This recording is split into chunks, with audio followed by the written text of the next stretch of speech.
Good afternoon to all of you. After this mega GST Kranti, so let's hear to another very renowned advocate. In fact, first I'll say CA.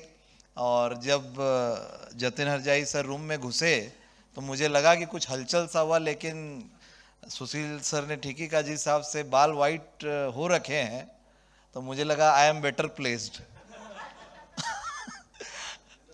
So, without discontinuing much for time, we'll start our next session, and I'll request CA Advocate Jatin Harjai sir to please come on the dais, and with me on dais CA Rasmi Chaucharia.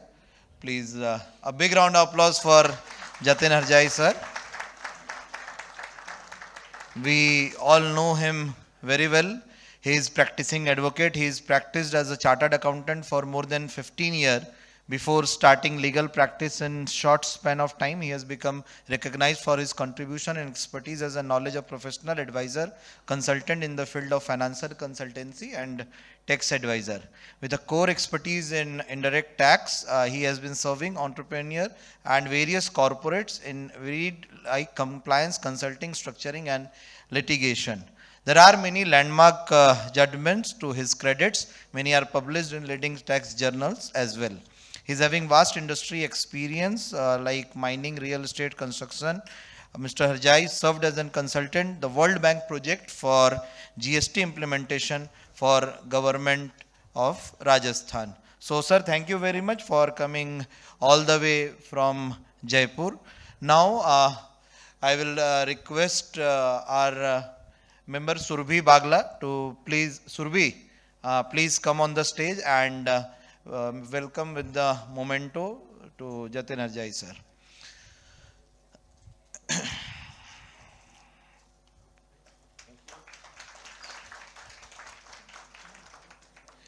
So, before this session, Vimal sir very well explained about assessment and appeal, and now the time for adjudication. That after assessment and audit, उन्होंने cover किया. Now the time is for adjudication, and now I will request Jatin sir to deliberate on nuisance of adjudication in GST. So thank you. And all the dignities on the dais, off the dais, Batra Sahab, all other co-speakers, I think speakers are outside. Tarun Bhai, a very good afternoon to all of you. I was not expecting this kind of silence. Huh? Maybe because I am between you and the meal. Is it? इसीलिए तरुण भाई ने बोला कि थोड़ा सा time हमारा short हो गया है. So I need to take care of it. Anyway, I'll try my level best कि जितने कम टाइम में कुछ काम की बात बता सकूं. I'll try from my side. But take my words, not possible. 45 minute के approximately time में if we want to cover everything. Because adjudication is such a huge exercise जो कि probably हम लोग रोज सीख रहे हैं, रोज डेवलप हो रहा है, रोज नई चीजें सीखते हैं. So I'll start from one of the basic concept. I'm sure each and everyone is well aware, but even then, to start with, I would like to brush up the basic ideology. Foundation stone of any taxes under our country, in our country, Article 265. मैं थोड़ा सा minor सा उसमें modification करके बोल देता हूं. No tax shall be levied or collected otherwise than by way of authority of law. This is what the written law. For our session, we can say, no tax shall be collected otherwise than by way of authority of law. Please mind it. ये आज का जो हमारा session है, इसका precisely theme ही यही है. I don't know whether you can see the slides or not. Leave it. वो technical है, नहीं दिखेगा तो भी चलेगा. अच्छा आ गया. Okay, fine. So please mind, whenever we are discussing, more specifically with the chartered accountants, I'm always proud to be a chartered accountant, and whenever I interact with chartered accountant, the beauty is the moment some notice comes, let's see there is a notice that okay, you have taken wrongful claim of transitional credit. Immediately we will start looking at it. Okay, क्या provision था, क्या credit लिया है, whether this credit is correct or not. Now see a approach of a advocate. That will be altogether different. The advocate will start, okay, ये notice किस section में आया है, पहले ये देखते हैं, वो क्या transitional credit है, बात की बात करेंगे. ये जो notice आया है, ये किस section में आया है? For example, 61 का notice है. तो क्या 61 में transitional credit की बात भी कर सकता है? क्या बात कर भी सकते हैं 61 में ट्रांजिशनल क्रेडिट की? That would be one of the questions. Okay, 74 का नोटिस है. क्या 74 में ऐसा कोई चीज पूछ भी सकते हैं, कोई बात कर भी सकते हैं जो बुक्स ऑफ अकाउंट में ऑलरेडी डिक्लेयर्ड है? You have carried on the audit. Auditor ने एक ऑब्जर्वेशन किया कि भाई your CSR expenditure are not allowable, kind of. Assessee says, no, it's very well allowable. Officer has his own reasons. Assessee has his own reasons.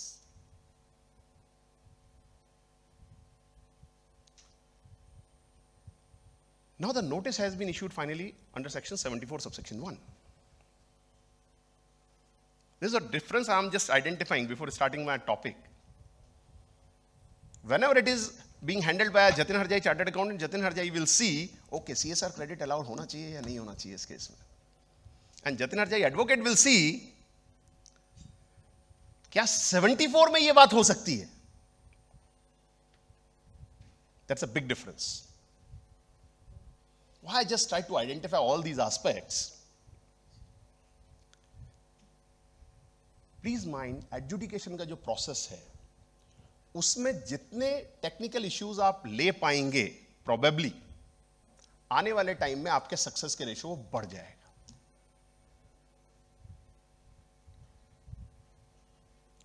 Quite possible अगर आपने adjudication के time पे सारे के जो इश्यूज रेज नहीं कर रखे हैं, वो इश्यूज इवन इफ हो सकता है वो आपको पूरा का पूरा केस जिता के दे सकते थे, लेकिन वो बाद में रेज नहीं कर पाए. This is quite possible. I am not saying it is 100% correct. So pointing it down, my aspect, merits को तो हमेशा ध्यान में रखना ही चाहिए. That's fine. No tax shall be levied.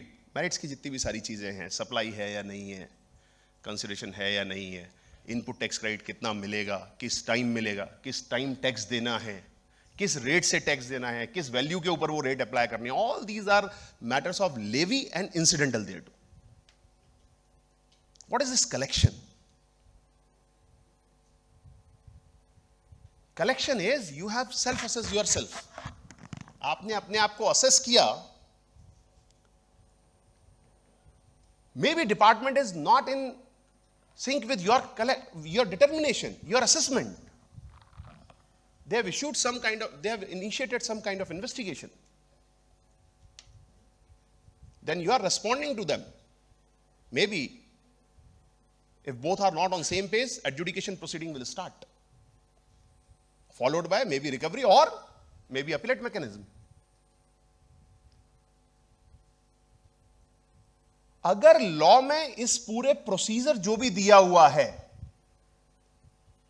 इस प्रोसीजर में कहीं फॉल्ट है, then this collection is faulty. From here I start. Please mind the judgment of Honorable Supreme Court in case of Municipal Council versus Kamal Kumar, year 1965, Supreme Court 1321 page. What it says? अगर आपका collection lawful नहीं है, अगर आपका collection in the manner provided by law नहीं है, in that case whole of the collection fails. Please mind, very important aspect. So today I am not going to discuss the levy aspect कि levy में क्या बात है क्या नहीं है, but that collection aspect, how you collected the tax from the taxpayer. If it is not as per the law, then it is against the law. It is in violation of Article 265. एक चीज और add कर देते हैं यहां पर,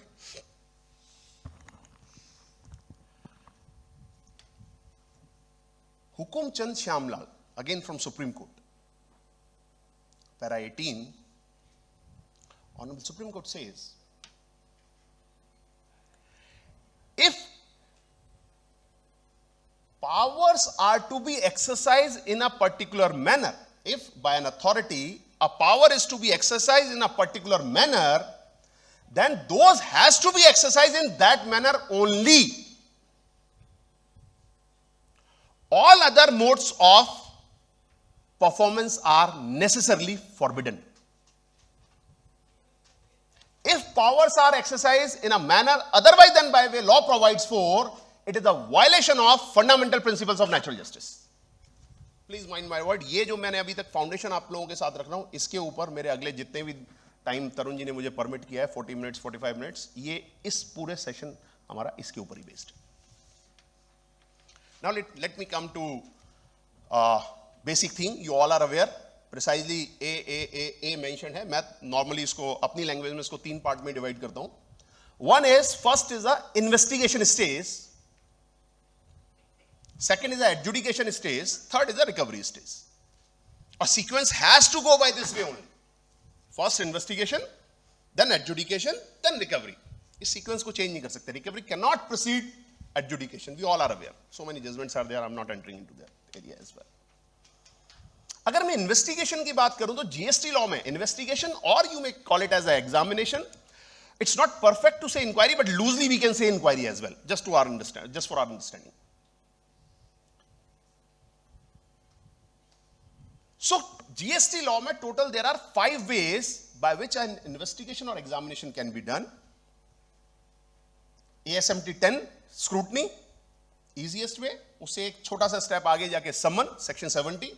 third is audit, एक और स्टेप आगे आ गया. अभी तक वाले आपको आपके अपने पास बुला रहे थे. The moment audit means tax payer are coming at your doorstep, but obviously yes with a pre intimation कि okay we will be there.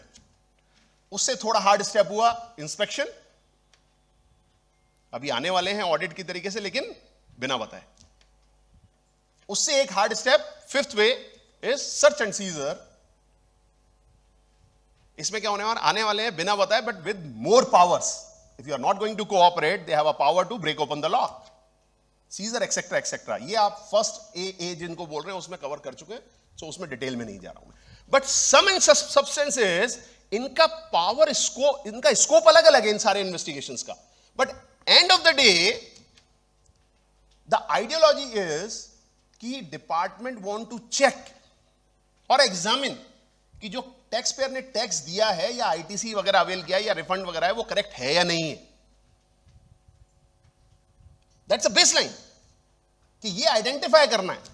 और लेट अस से उन डिपार्टमेंट का आइडेंटिफिकेशन कंक्लूजन ये है कि टैक्स पेमेंट शॉर्ट हुआ है. Let's say for an example there is a short payment of tax, then simultaneously those officer are under obligation to identify whether this short payment of taxes is due to the reasons of fraud, willful misstatement, or suppression to evade tax or not.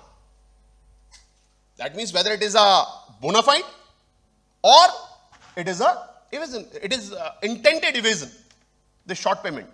So ये दोनों चीजें identify करनी है. Accordingly 73 और 74 will get initiated. April 2024 onwards. When I am saying onwards, doesn't mean सारे के सारे assessments. It is about tax period. Then it will be a 74A के different clauses. That's it. Otherwise, this aspect will also have to be examined and finalized, and he has to make his opinion कि भाई ये जो non-short payment of tax था, it was bona fide or intended evasion. ये चीज अभी भी identify करने पड़ेगी, इवन 74A में जब शो कॉज देने जा रहे हैं. यहां से the moment show cause is there, adjudication process gets start. वो जो इन्वेस्टिगेशन था, that's over. That investigation is over.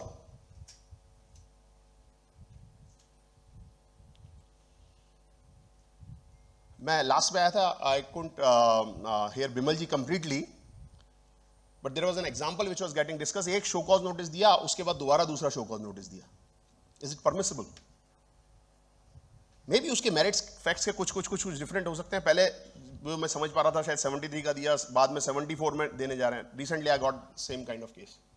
पहले एक शो कॉज हो चुके हैं 73 में. Now the officers are of the opinion इन्होंने वो 73 में गलत दे दिया, that show cause should have been of 74. क्या ये सस्टेन कर पाएगा?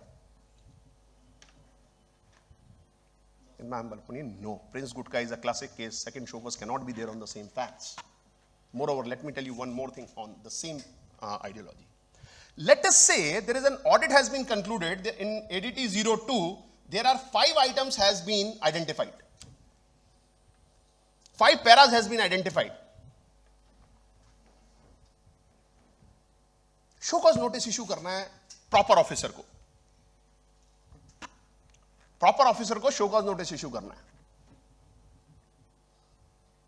Proper officer has issued SCN number 1 on 3 of the items of 5 out of 5. After 5 days, he issued another show cause notice on another remaining 2 issues. Is it legal?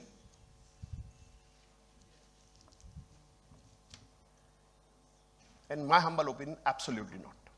These are 2 different functions, audit and adjudication. Once audit is concluded, the proper officer is exercising power under section 73(1) or 74(1) has to apply his mind. It's not like that जो audit वाले ने बोला वो as it is उसको copy से करके show cause देना. होता यही है.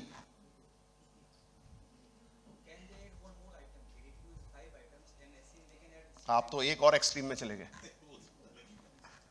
वो और ज्यादा हो जाएगा. अभी पहले इसको तो पकड़ लेते हैं.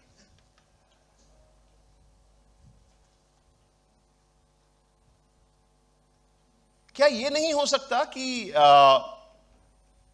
5 आइटम किसी ने पैरा में निकाले एंड जो प्रॉपर ऑफिसर है, he is not agree with the audit report, he may choose not to issue a show cause notice. Why not? It can be. And it should be like this. He has to exercise his discretion independently. करते नहीं है, I know it. Similarly, this kind of one of the matter was there very recently. It was argued before the Honorable Rajasthan High Court.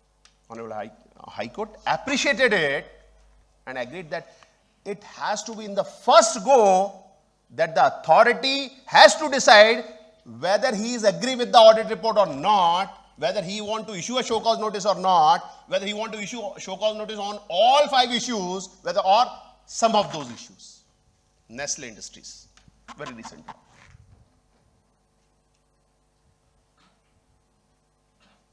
So all these technical aspects we should be well aware. Second show cause notice, in my humble opinion, not permissible. Very, very rare circumstances can be there. Otherwise, in normal circumstances, what happened in one of the cases?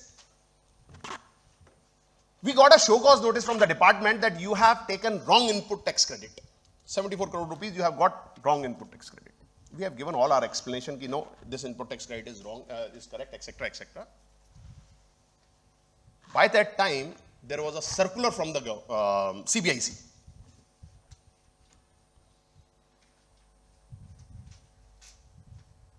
As per CBIC circular, those supplies were taxable. Those supplies are taxable.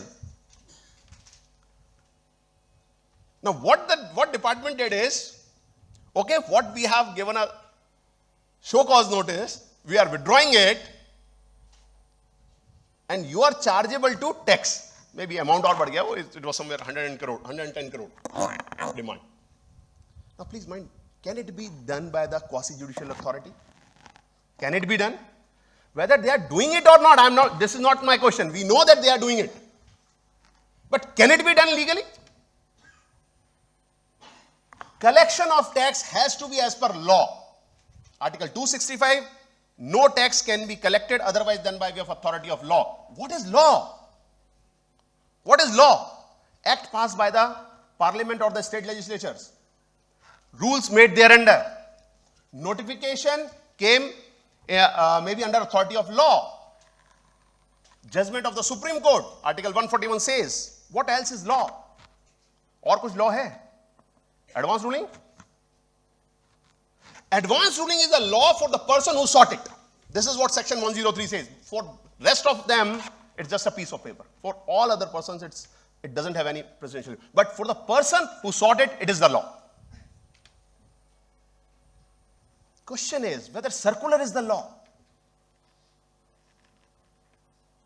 Whether circular is the law. Department क्या कहता है? No, sir. I'm sorry to say, but I humbly disagree. It is not even delegated legislation. Delegated legislation is rules, notifications. अच्छा, इसका आप जब framing का तरीका देखोगे, you will agree with it. Please mind, whenever there is act कब बनता है? जब bill parliament में state legislature में pass हुआ, उसके बाद act बना. Rules और notifications का क्या होता है? क्या parliament में जाते हैं? Answer is yes. They gets passed by the government under the authority of law, and they are being placed before the parliament for ratification. It is recorded in the parliament. Now, what is circular? Circular है क्या? It's merely an opinion of some of the officers. I'll say it like this. If it is not administrative one, if it is an administrative one, that has a force from 168. But if it is not, 168 में, अच्छा, आप circular नाम के लिए देखेंगे, क्या law में circular word है भी? यहाँ मेरी young chap, young friends जितने भी बैठे हुए हैं, just make a control F to your CGST Act. क्या उसमें circular नाम की चिड़िया है? Answer is no.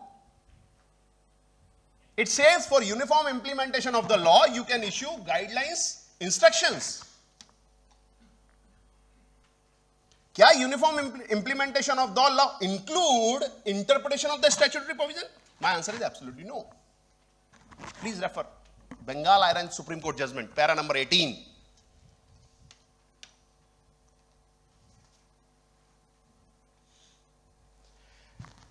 Any circular or clarification issued by the government, please mind my word, government. Even in the GST, the circulars are issued by the board, not the government. So, Honorable Supreme Court said, any circular or clarification issued by the government is merely an opinion. It's not the law. Clearly says so. So circular is not the law. जब भी हम बात कर रहे हैं कि क्या चीज कैसे फॉलो होनी चाहिए, लॉ को फॉलो करना है कलेक्शन प्रोसीजर में, then I am referring act, rules, notifications, Supreme Court judgments.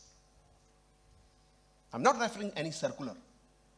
Circular number 183 आ गया, उसने ये कह दिया कि ये कंप्लाइंस कर दो तो आपको क्रेडिट दे देंगे. अच्छी बात है, but that doesn't mean ये कंप्लाइंस नहीं किया तो आपको क्रेडिट नहीं मिलेगा. Please mind it.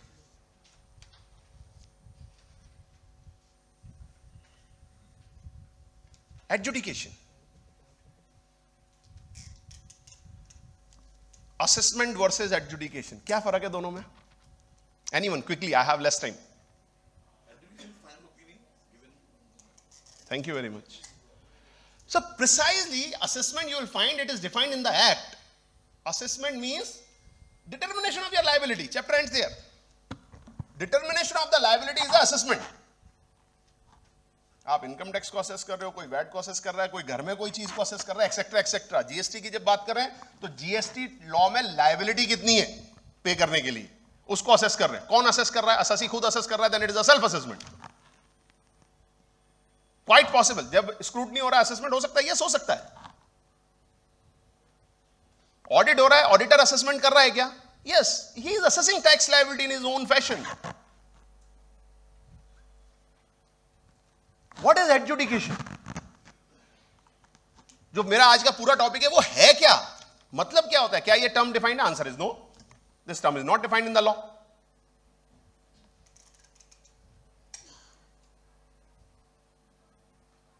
If you go to legal dictionaries, adjudication means giving decision, giving order, on a issue or on a dispute between two parties. Very key thing to understand. Adjudication is maybe giving a decision or order on a dispute between two parties. There is a question of law, there may be a question of fact, but there is a issue, there is a dispute between two person, and उस dispute के ऊपर उसको answer करना, इसका correct answer क्या है, question जो उस डिस्प्यूट में राइज हो रहा है उसको आंसर करना, that is what adjudication. And जो ये काम कर रहा है, that fellow is a adjudicator और मे बी एडजुडिकेटिंग अथॉरिटी.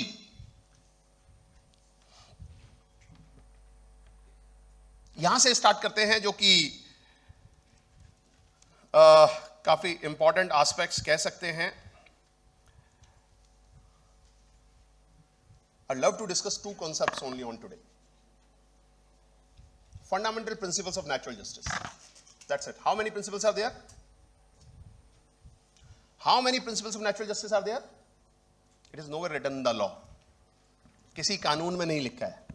और अगर आप नए नाम से जाओगे तो प्रिंसिपल ऑफ नेचुरल जस्टिस कि जस्टिस का क्या प्रिंसिपल होना चाहिए, बात खत्म.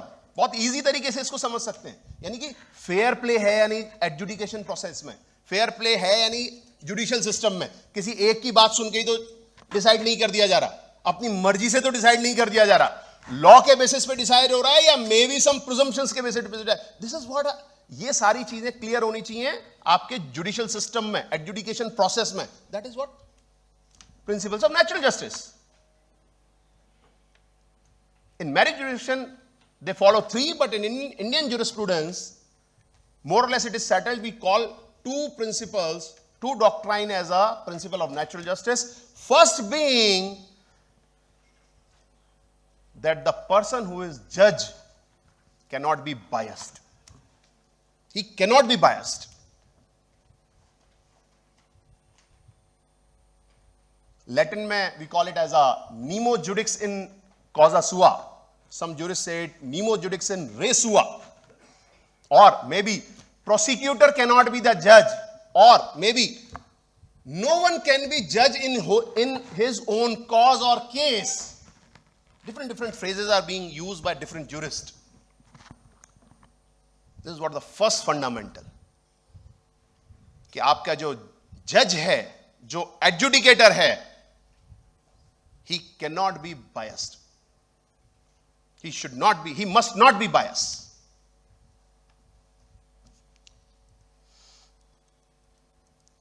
So जो मैं आपको डिफरेंशिएट करना सिखा रहा था, मे बी स्लाइडली इस पिक्चर की मदद से दे सकते हैं. What is assessment? May be मैंने खुद ने कर लिया, मे बी मैं तरुण जी के साथ में बैठ के डिस्कस कर रहा हूं कि इस केस में टैक्स लायबिलिटी क्या है. This is what we are doing assessment. This is what adjudication. There has to be three parties. There has to be three parties. Adjudicator किसी दो लोगों की प्रॉब्लम को सॉल्व कर रहा है ना, जब तक एक आदमी है, there is no problem. Please mind section 75 subsection 10 clearly says 73-74 proceedings are adjudication proceedings. 74A भी ऐड हो गया है उसमें.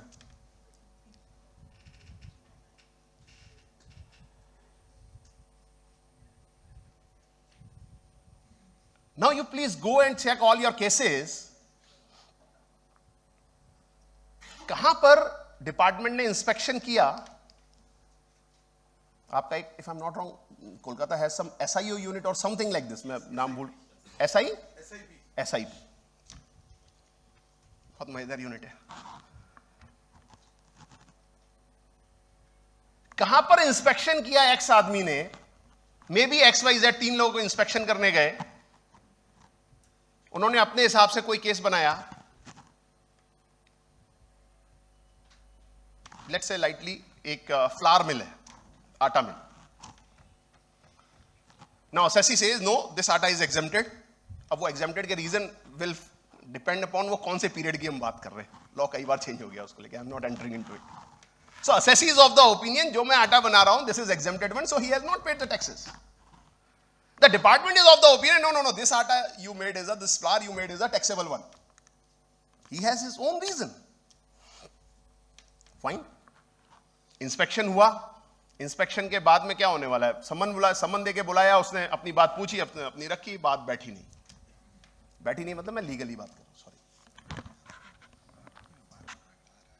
तो इसको इधर कर दे।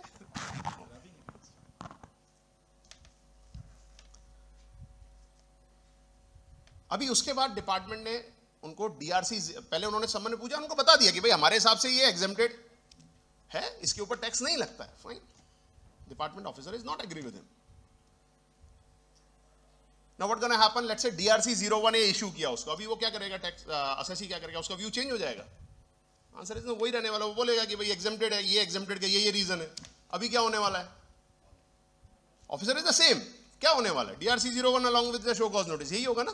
तो शो कॉज नोटिस में क्या आने वाला है, जो पहले बात बोली थी, जो नहीं मानी थी, वो वापस से वो कहेगा नहीं, this is taxable for this reasons, ना show cause, why we should not add. अब वो शो कॉज किस बात का है, किस काम का शो कॉज नोटिस है? अगर वही ऑफिसर ये तय करने वाला है जो पहले 2 ओकेजन्स पे डिनाई कर चुका है मुझे, तो क्या वो तीसरी बार मेरी बात मानने वाला है? Let's change example, audit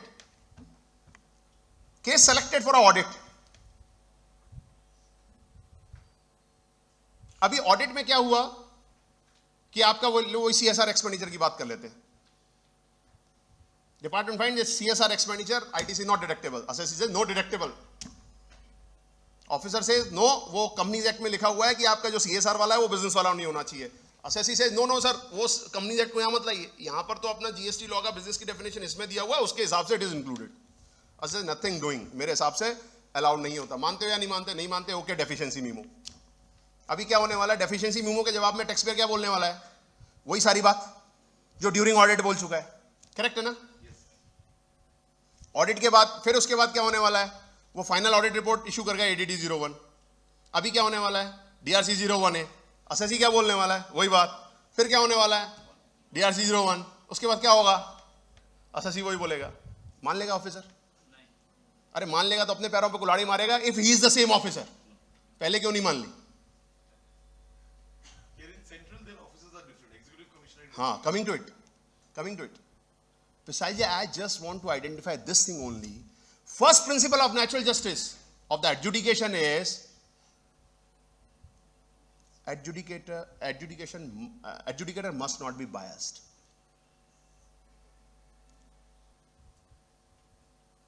It is not the case कि उसने बायस से कुछ किया है। मे भी हो सकता है, क्वाइट पॉसिबल, संबंध से दूसरा ऑफिसर आएगा वो भी यही करेगा, quite possible, not a problem. Justice must not only be done, it must be seen to be done. वो आदमी कर ही नहीं सकता, एक्सेप्ट कर ही नहीं सकता। कई लोगों ने मुझसे पूछा, सर अगर आप इसको चेंज करके ऑफिसर चेंज करा भी दोगे, आप उनको ऑब्जेक्शन रेज करते हो, मे बी हाई कोर्ट में डाला, रिजेक्ट कर दिया, सब कुछ हो गया, आपने किया। मैं आपको मेरा लेटेस्ट एग्जांपल बता रहा हूं, you can work out this. This is what happened in Madras. There is a company, this is a listed company, Popular Motors के नाम से, you must be aware, Popular Motor Vehicle something, उसकी subsidiary है Popular Mega Motors। So उनके यहाँ पर एक inspection हुआ, इंस्पेक्शन के बाद में the same very officer did inspection for 3 days। उसके बाद उन्होंने दे framed 18 spot memos की ये इश्यूज हैं, सारा आंसर दिया, बट उनको कुछ सुनना नहीं है। उनको जितना था उसी का DRC 01A उन्होंने बनाया। We responded each and every aspect कि भाई ये इसलिए आपका बैठता नहीं है, हमने जो पे किया सारा टैक्स करेक्ट पे किया है। DRC 01 आता है जो वहां पर लिखा था एज इट इज सारी चीजों के साथ में with 250 crore tax demand plus interest plus penalty. अभी क्या लगता है आपको, अगर उसको जवाब देंगे तो वो क्या कर देगा, या क्या कर देगी? Actually the lady was there, वो क्या कर देगी?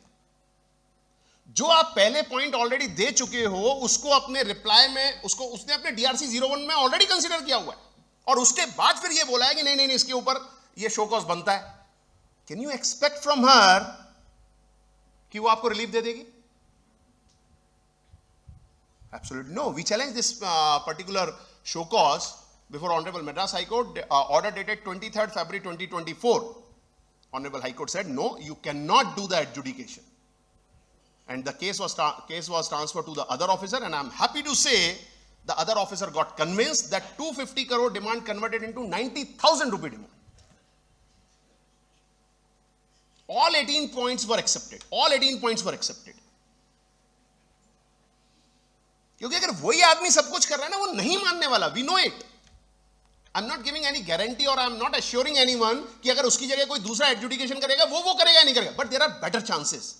So make sure whenever there is this kind of show cause notices are there, state में हमेशा मिलने वाले, कि जो आदमी स्क्रूटनी कर रहा है, जो आदमी ऑडिट कर रहा है, जो आदमी इंस्पेक्शन में किसी भी तरीके से इन्वॉल्व रहा हो, उसका बायसनेस होना, it's bound to happen that he will be biased with the case. You can refer Swastik plastics case from honourable Delhi High Court. उसमें क्या हुआ था? उसमें यही था कि आपके यहां जिसमें सर्च हुआ, सर्च के दौरान there was a team, it was a state GST department made the search. After that, show cause notice order was passed by Mr. Chunni Lal, who was the officer, who passed the order as well as he was part of the search team as well. Honorable Delhi High Court says nothing doing. Prima facie it appears that there is a violation of principle of natural justice. You cannot do that. The person who was part of the investigation team, how come he can adjudicate? There is a circular, मुझे number याद नहीं है, but February 2018 का circular है by the CBIC itself, which says centre के case में कि जब भी आपकी ऑडिट या investigation wing kind of DGI जब ये कोई केस बना रहे हैं, देन शो कॉज नोटिस बनाने के बाद they will forward it to the other officer. Let me tell you very interesting story. पहले आज से मैं आपको 15-20 साल पहले की अगर बात बताऊं, ये प्रॉब्लम हम वैट में बहुत फेस करते थे. We represented to the then finance minister, who happened to be chief minister at that time, कि भाई ये आइडियली ये नहीं होना चाहिए. They agreed to it. 2012 में हमारे यहाँ बाकायदा बजट में अनाउंसमेंट हुआ राजस्थान में कि जो भी वैट के केस में जो आदमी ने केस बनाया है, वो आदमी एडजुडिकेट नहीं करेगा, file will get transfer to the other officer. Fine, very good. GST आते ही वो सब लोग वो प्रिंसिपल भूल गए. थोड़ा टाइम चला और उसके बाद वो प्रिंसिपल भूल गए. And surprisingly, Rajasthan and many other states as well, their commissioner issued the order. At some places order, at some places notification, at some places clarification, at some places etc. etc. MP, if I'll talk about वो परिपत्र नाम से वो circular है, वो issue किया. वो क्या करते हैं कि भाई मतलब उल्टा सर्कुलर, CBIC का सर्कुलर क्या जा रहा है कि जिसने ऑडिट किया, जिसने इन्वेस्टिगेशन किया, वो केस नहीं करेगा, उसकी जगह फाइल ट्रांसफर हो जाएगी, दूसरा आदमी एडजुडिकेट करेगा. He will give the opportunity. State वाले क्या है, सर्कुलर और ऑर्डर्स इश्यू कर रहे हैं, यार he is better equipped to handle the case, क्योंकि वो डे वन से उसके एसोसिएटेड है, he is more well versed with the case, so it's better that he adjudicate the case. So most of the states has issued this kind of circular कि भाई जिस आदमी ने नीचे ऑडिट किया है, जिस आदमी ने स्क्रूटनी किया है, जिस आदमी ने इंस्पेक्शन किया है, he himself will adjudicate the case.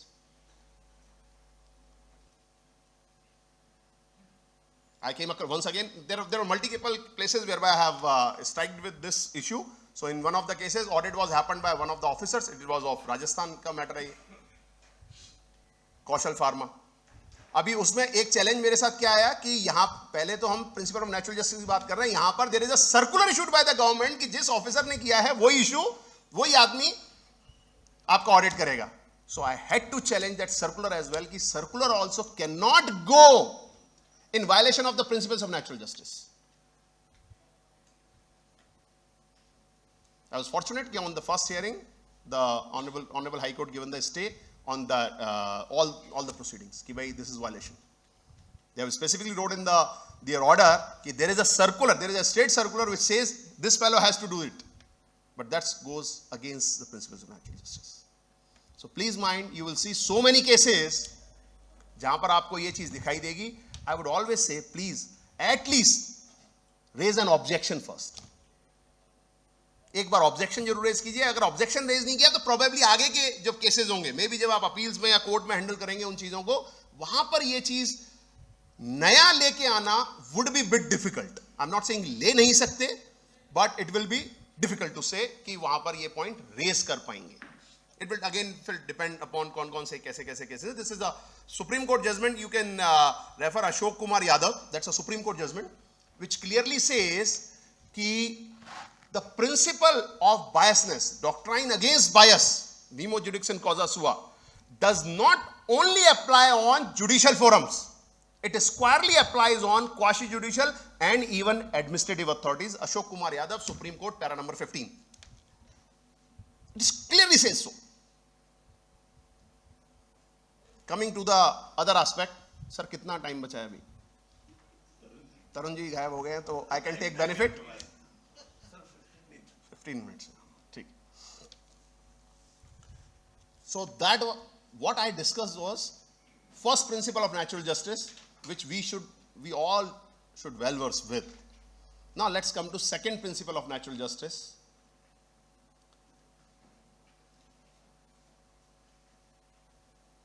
मैं अपनी ट्रेनिंग के टाइम की अगर आपको बात करूं, मैं भी काफी लोग हो सकता है जानते भी हो, मेरे जो गुरु थे CL झवर साहब। एक चीज मैंने बहुत नोटिस करता था उस टाइम, आई वॉज फॉर्चुनेट कि मेरा एलोकेशन, मेरी आर्टिकलशिप में 10 मंथ्स का एलोकेशन CL झवर साहब के अंडर में था। एक चीज जो हमेशा मेरी ऑब्जर्व की हुई होती थी, उनका एक ग्राउंड हर अपील में सेटल्ड था। वो क्या ग्राउंड था? That there is a violation of principles of natural justice. ये हर केस में इनवेरिएबली होता ही था। शायद हम उस टाइम नहीं समझ पाते थे, बट हम यही देखते थे, यार वायलेशन ऑफ नोटिस दिया तो है यार, फिर पता नहीं क्यों सर लिख रहे हैं वायलेशन ऑफ नेचुरल जस्टिस। अच्छा, अभी भी ज्यादातर जगह यही है। अच्छा, प्रिंसिपल ऑफ नेचुरल जस्टिस क्या होता है? वो नोटिस दिया था ना, मतलब आपको एक अपॉर्चुनिटी दे दी थी। कि ज्यादातर क्या कहानी है? Principle of natural justice means opportunity. एक नोटिस दे दिया, हाँ प्रिंसिपल ऑफ नेचुरल जस्टिस पूरे हो गए। Please mind, it's not like that. This is what I understand. आप अपने दिमाग से लगा के देखिए कि क्या फेयर तरीके से एडजुडिकेशन हुआ। तो जैसे एक प्रिंसिपल था, उसी तरीके से दूसरा जो प्रिंसिपल है, ऑडी अल्ट्रम पर्टिम,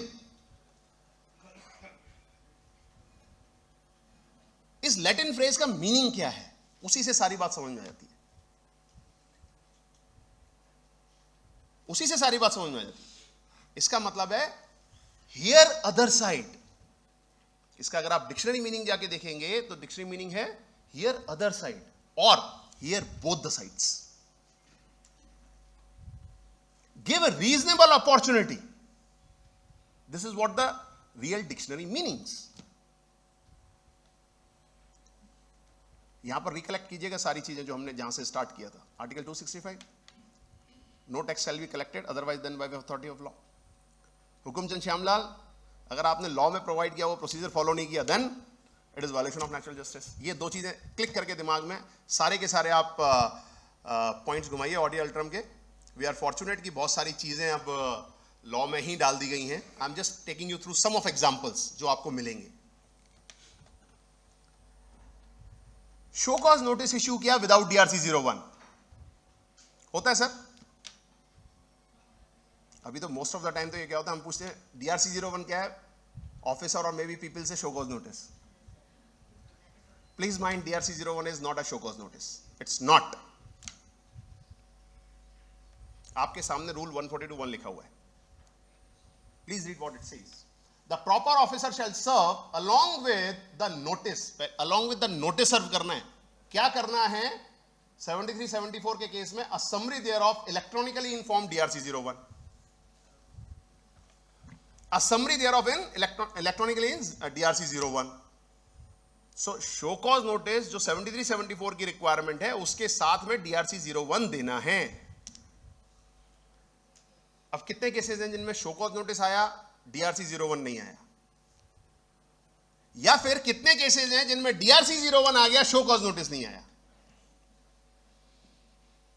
और कितने केसेस हैं जिसमें डॉक्यूमेंट एक ही आया, उसी के ऊपर DRC 01 लिखा हुआ है, उसी के ऊपर शो कॉज नोटिस लिखा हुआ है? प्लीज, अलग अलग जगह अलग अलग प्रजाति के हैं लोग।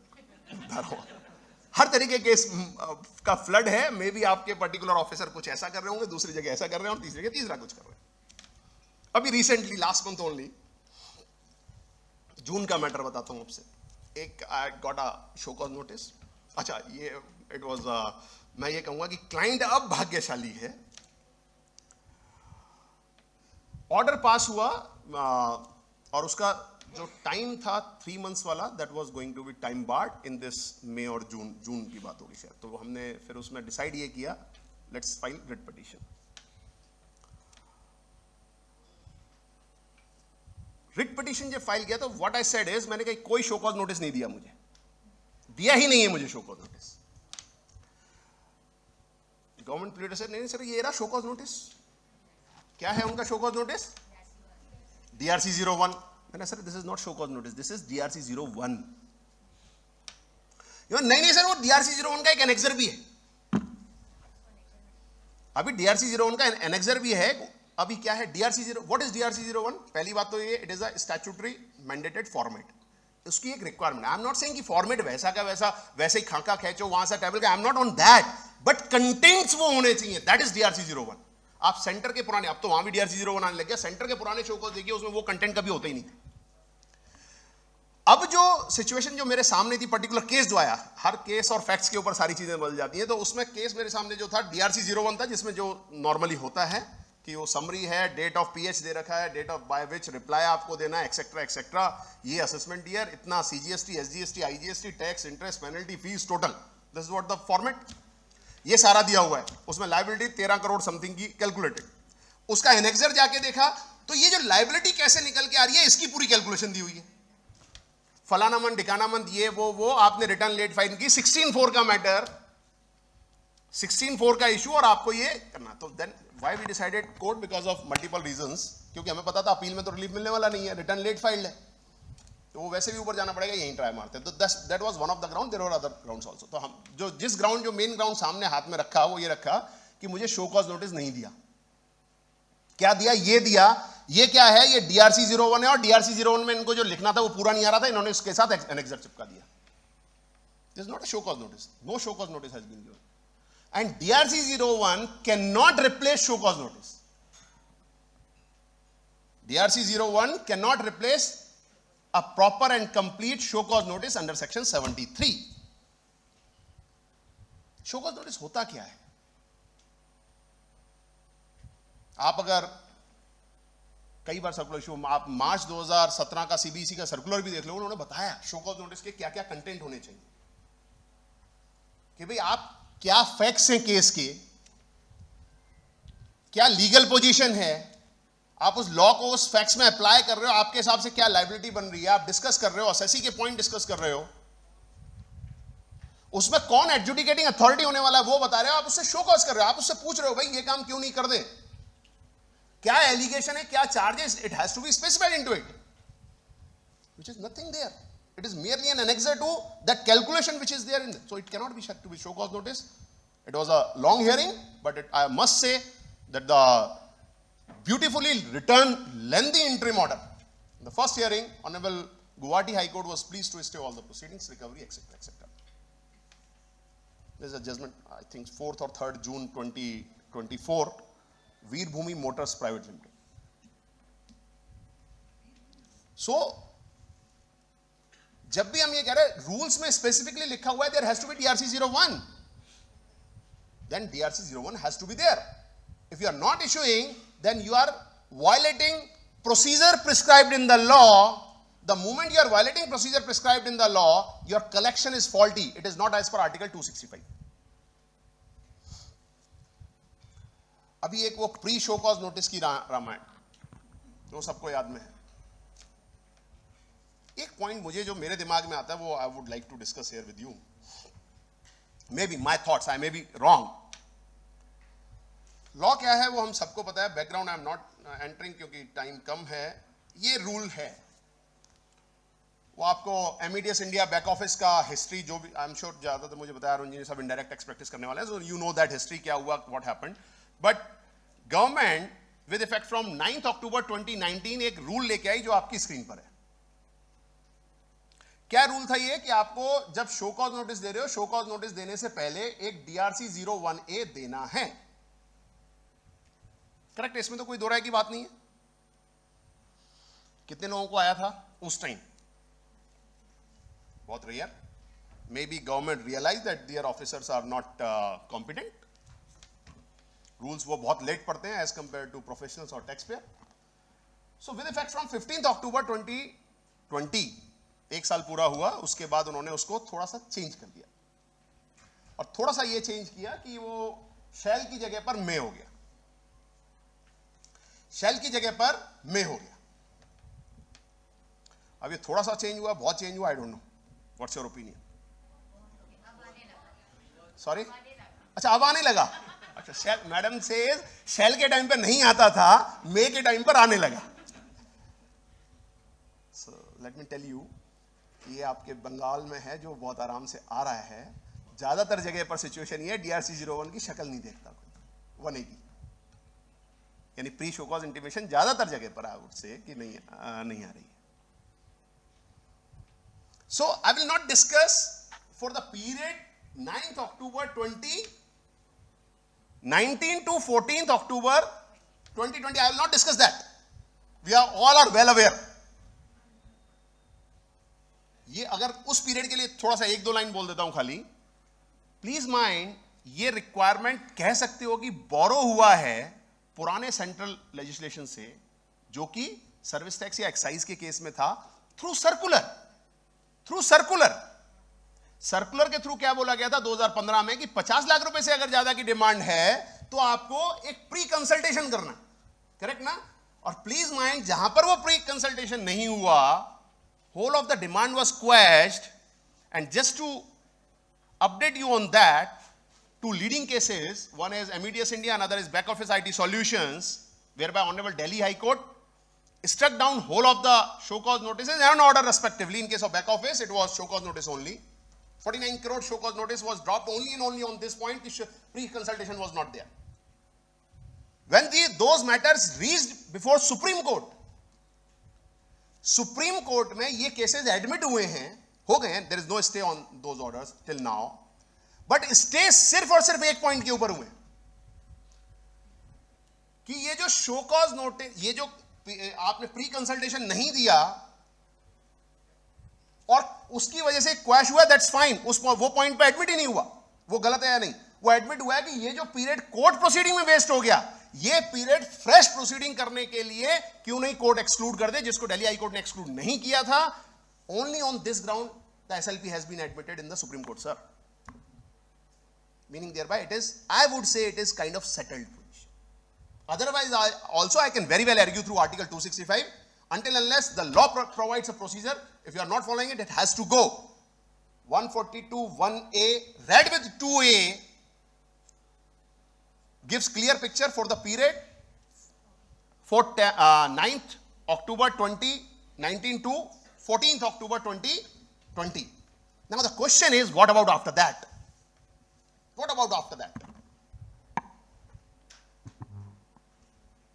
क्या लगता है सर आपको? ऑप्शनल हो गया? अच्छा, 74 के लिए कंपलसरी है, 73 के लिए नहीं है, ऐसा? Okay, anyone else? Anyone else? देखिए, कई जगह आपको ये देखने को मिलेगा, ये आर्ग्यूमेंट्स भी बहुत सामने आता है कि हमारे लॉ में ज्यादातर चीजें ठीक हैं कि हाँ भाई, शैल मतलब आपका मैंडेटरी प्रोविजन हो गया, और शेल को मे की तरह पढ़ा जा सकता है, किसी जगह मे को शेल की तरह. I am not entering into that kind of furore as of now, क्योंकि कई लोगों ने ये जब डिस्कस हुआ तो ये करने की कोशिश की. My view was, don't do it, कि अपन इसको ये प्रूव करने की कोशिश करें कि इस मे को शेल की तरह पढ़ा जाना चाहिए. That's not at least my view. Why so? Because ये प्रोविजन पहले शेल था, इसको by way of an amendment में किया गया. सो मैं ये जाके कहूं कि इंटेंशन लॉ की कुछ ऐसी है कि इसको शेल पढ़ा जाना चाहिए, I can't digest that. Intention होती तो वो करते ही क्यों इसको चेंज, तो वो शेल ही रह जाता. But now the question remains the same, whether may is an option.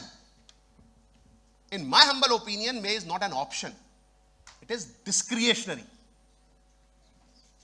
पर्ची आ गई है, अच्छा इधर से करो जी पीछे. सो मे इज, अच्छा ये दो तीन बातें पूरी कर लेता हूं सर. देखो 1 घंटा भी नहीं हुआ अभी तो, 45 मिनट हुए मुझे. सर चेयरमैन आप हो, चेयर पे आप बैठे हो, सेशन चेयरमैन आप हो. Please mind, there is a difference between option, optional और डिस्क्रिएशनरी. What is discretionary? डिस्क्रिएशन का मतलब है जब आपके सामने कोई सब्जेक्ट मैटर आ रहा है, you may apply your mind and then to decide कि आपको ये करना है या ये नहीं करना है. तो in my humble opinion this rule should be read like this कि ये असेसिंग अथॉरिटी को डिसाइड करना है, ये उस प्रॉपर ऑफिसर को डिसाइड करना है, केस टू केस बेसिस के ऊपर, केस के फैक्ट्स के बेसिस के ऊपर, केस के मेरिट्स के बेसिस के ऊपर, क्वाइट पॉसिबल एलिगेशन के बेसिस के ऊपर. One of the point can be 74 versus 73 कि इस केस में इशू करना चाहिए या नहीं करना चाहिए, नहीं किया तो यह नुकसान हो जाएगा या किया तो यह नुकसान हो जाएगा. और ये डिसीजन लेना चाहिए ऑफिसर को कि मेरे को DRC 01A इशू करना है या नहीं करना है.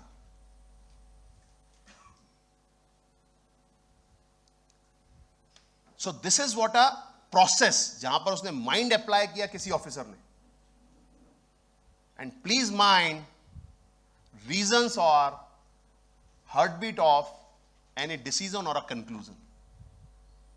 It is settled principle referred in so many judgments. Supreme Court in case of Oil and Natural Gas Corporation specifically says कि ये जो judicial proceedings हैं, जो भी आपका discretion है, whenever you are exercising your discretion, you have to write it down. You have to write it down. If you refer that custom judgment, वो क्या था? Oryx Fisheries, उसका para 41, 42 अगर आप refer करेंगे, they referred another Supreme Court judgment which was not tax one, so that is why I am referring Oryx Fisheries which was from customs. उन्होंने principle set out की adjudication की. आप first 2 para पढ़ लीजिए, उस 2 para में यही लिखा हुआ है, क्वासी जुडिशियल अथॉरिटी जब भी अपना डिस्क्रिएशन एक्सरसाइज कर रही है, it has to be recorded in writing. अब आपके पास आज तक कभी ये मिला कि DRC 01A हम इश्यू नहीं कर रहे हैं और इसलिए इश्यू नहीं कर रहे हैं? Until unless this kind of recording is there, in my humble opinion, this is violation of Rule 142(1)A, read with 2A, which gives assessee a right to respond to 1A. This was being appreciated by Honorable Uttarakhand High Court in case of Ravi Enterprises, order dated February 2023, 23rd or 24th February का order है, Uttarakhand High Court. 2A they have specifically emphasized. So sir, I have lot to say, but ये ABCD चल रहा था, ये सारा principle of violation था. It goes till Z if I'm not wrong. So अलग अलग पॉइंट, बट Z तो तरुण जी मेरा मर्डर करने के लिए राजी हो जाएंगे अगर मैं वहां तक गया तो. But so many things are there. Just quickly if I say 1 2 3 line just identify. Please see order serve कैसे हो रहा है. अगर सर्व आपको फिजिकली हो रहा है, violation of procedure provided in the law, जहां से हमने स्टार्ट किया फंडामेंटल, प्लीज माइंड इट. आप जाके देखिए ऑर्डर आपको साइंड मिल भी रहा है या नहीं मिल रहा. ऑर्डर साइंड है या नहीं, DRC 01 साइंड है या नहीं, SCN साइंड है या नहीं, DRC 07 साइंड है या नहीं. बड़ा इंटरेस्टिंगली क्विकली एक अभी लास्ट 1-2 हफ्ते पहले का एक किस्सा बताता हूं. एक केस में जिसमें कि ऑर्डर पास हो गया, सब कुछ हो गया, सारे टैक्स पेयर को तब पता चला जब उसका बैंक अकाउंट अटैच हो गया. अभी प्रॉब्लम क्या है कि ग्लैक्सो का एक judgment you are aware with, you might be aware with, वो सुप्रीम कोर्ट का बहुत दुखी कर रहा है. वो ये कर रहा है कि अब रिट ज्यूरिसडिक्शन में भी आपको रिट उस टाइम पीरियड में फाइल कर लेनी है जिस टाइम पीरियड में आपकी अपील का प्रोविजन है. अगर उसमें नहीं किया तो यू आर आउट. तो that's a very I would say herculean task for the lawyers now कि अगर पुराने केसेस है तो उसको कैसे टैकल करना है. सो ये आई एम बता रहा हूं आपको, ये बहुत सारे केसेस मिलेगा. So I got a case where by portal पर सब कुछ, आदमी ने जवाब नहीं दिया किसी चीज का, उसको पता ही नहीं. उसको पता कब चला, ऑर्डर पास हो गया, 3 महीने निकल गए, वो उसके कंडोनेशन का टाइम भी निकल गया, बैंक अकाउंट अटैच. ये भी आजकल बड़ी मास्टरी कर रहे हैं, ऑफिसर भी होशियार हो गए. 3 महीने पर अटैचमेंट नहीं करते, वो अटैचमेंट कर रहे हैं जब आपके कंडोनेशन का भी टाइम निकल गया. उसके बाद अब क्या हो, हाईकोर्ट तो एडमिट ही नहीं करता. अब जब मैं I was going through with the document, अब I am not entering into merit कि उस मेरिट में ये डिसअलाउ होना था, ये रेट था, उसमें जाने की जरूरत ही नहीं है. कहां जा रहे हैं हम, पहले तो उसका रेमेडी ढूंढे. अब जब आई was going through with the documents, मैंने देखा वो ऑर्डर साइन तो है ही नहीं, अपलोडेड है पोर्टल के ऊपर. शो कॉज नोटिस अपलोडेड है पोर्टल के ऊपर, साइन नहीं है. अभी क्या करना है. अब अगर मैं ये जाके हाईकोर्ट में चैलेंज करूं कि ये नॉन एस डॉक्यूमेंट है, साइन नहीं है, इलीगल है, तो हाईकोर्ट कहेगा 3 महीने के अंदर क्यों नहीं है. अरे गेटिंग माय पॉइंट. 3 महीने के अंदर आते ना, you are out. What I did is, case to case क्यों देखना जरूरी है. मैंने कहा सर मैं आया ही नहीं हूं ऑर्डर के केस, मेरा बैंक अकाउंट अटैच हुआ है, that got attached on 24th of April 2024. 24 अप्रैल 2024 को मेरा बैंक अकाउंट अटैच हुआ है और there is no order, there is no order at all. ये ऑर्डर जिसके बेसिस पे मैंने इसे सर्टिफाइड कॉपी ली है, ये डॉक्यूमेंट जिसके कह रहे हैं ऑर्डर है, ये तो रफ कोई इनका पीस ऑफ पेपर है, कोई साइन ही नहीं है इसके ऊपर। This is a non est document, it cannot be considered to be a legal document. The moment departmental officer apprise the code, क्योंकि सर हमारे यहां तो सिस्टम यही ऐसे ही हो रहा है, ये तो सारे ही ऐसे हो रहे हैं। So it was a bench of chief justice. He says, Mr. Harjai, you are challenging whole of the system. I said, yes sir, I do. अगर गलत कर रहे हैं तो गलत कर रहे हैं, उसका क्या इलाज है? On that date, High Court specifically said, BRs को काउंसिल को आप इस फैक्ट को चेक करके बताइए कि साइन है या नहीं है, दैट्स इट, और कुछ नहीं देना आपको, आपको और कुछ नहीं बताना, आप ये फैक्ट बताइए साइन है या नहीं। और इसमें थोड़ा सा आपको इनपुट दे रहा हूं कि क्या क्या करना चाहिए जब आपके पास आ रहे हैं ऐसा कोई डॉक्यूमेंट आए, क्योंकि वो पीछे से मैनिपुलेशन बहुत हो सकता है। What I did is I took a certified copy. Before filing writ petition, I took a certified copy, और fortunately certified copy was also unsigned. वो certified copy वाले का साइन जरूर था, लेकिन जो डॉक्यूमेंट था वो तो बेसिकली वो भी GSTN से प्रिंट आउट निकाल के दे रहा है कि ये लो जी। So now I have a confirm evidence कि वो जो ओरिजिनल था वो अनसाइंड ही था, नंबर 1। नंबर 2, दूसरी चीज देखिएगा, जो आपके पास साइंड भी आ रहे हैं, अब वो डिजिटल सिग्नेचर से आ रहे हैं, तो वो डिजिटल सिग्नेचर कैसे हैं? जस्ट टू शो यू, एक मिनट सर, बस इश्यूज तो बहुत सारे हैं, बट तरुण जी ना दिखाने नहीं देंगे आज। आप ये देखिए, कुछ इस तरीके के डिजिटल सिग्नेचर हैं कि आपके ऑर्डर के ऊपर, अगर हैं तो देखिए उसके खुद के ऊपर लिखा है कि ये नॉट वेरीफाइड है। ये कैसे डिजिटल सिग्नेचर है? Can it be held to be valid one? Honorable Bombay High Court, in case of DBS Trade Link, clearly says, okay, ये वाला जो signature है, it is not valid signature. How come it can be a valid document? It is not a valid document at all. इसके ऊपर, इसके basis के ऊपर जो भी demand, it has to go. ये है correct signature. So with this, I think I will leave now. Tarun ji, thank you. Thank you for giving me this much time so that I could share some of my thoughts.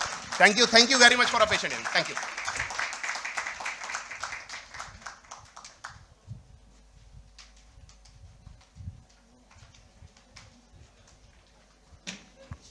Thank you, Jatin sir. I must say that within a short period of time आपने अपने topic से बहुत justify किया है। And अब हम always जाके जो नोटिस आएगा, पहले हम लोग ये देखेंगे कि वो सिग्नेचर कैसा है और वो वैलिड है कि नहीं है।